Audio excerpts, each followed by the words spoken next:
राष्ट्रीय हरित सेना एक चळवळ पर्यावरणप्रेमी. आपण राहत असलेल्या सभोवताली बहुतेक सर्व समस्यांचे मूळ हे पर्यावरणविषयक प्रवृत्तीमध्येच दडलेले आहे. त्यामुळे पर्यावरणविषयक समस्यांचे निराकरण करण्यासाठी सर्वप्रथम समाजाची पर्यावरणाबाबतची मानसिकता बदलणे आवश्यक आहे. लहान मुले ही अतिशय संस्कारक्षम असून ती या देशाची भविष्यातील सुजाण नागरिक आहेत. त्यामुळे त्यांच्यातच पर्यावरण रक्षणाबाबत गोडी व जागरूकता निर्माण केल्यास भविष्यात त्याचा निश्चित चांगला परिणाम अनुभवायला मिळतो. नेमके हेच लक्षात घेऊन केंद्र शासनाने देशातील शाळांमध्ये राष्ट्रीय हरित सेना या योजनेअंतर्गत इको क्लब स्थापन करण्यासंबंधीचा कार्यक्रम मंजूर केला होता.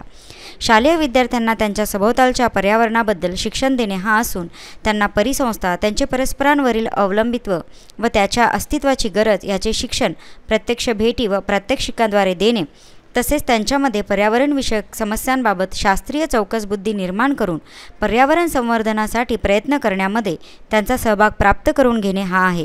या कार्यक्रमात देशातील प्रत्येक जिल्ह्यात 250 इको क्लब स्थापन करावयाचे होते.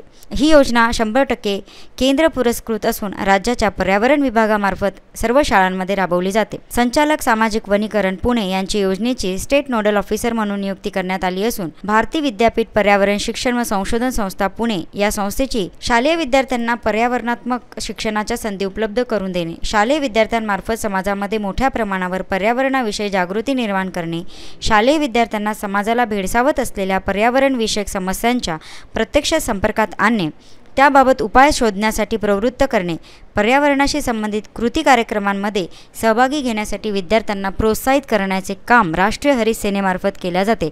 आज बडनेरा येथील राजेश्वर युनियन हायस्कूल येथे हरित सेनेच्या माध्यमातून पर्यावरण जनजागृतीची रॅली काढण्यात आली. या रॅलीमध्ये विद्यालयातील जवळपास 700 विद्यार्थ्यांनी सहभाग घेतला असून इयत्ता 5, 6, 7 व 11वी-12वीच्या विद्यार्थ्यांनी रॅलीमध्ये सहभाग घेऊन पर्यावरणपूरक नारेबाजी केली. तसेच त्यांनी मतदान जागरूकता करणारे पोस्टर, बॅनर देखील लावले.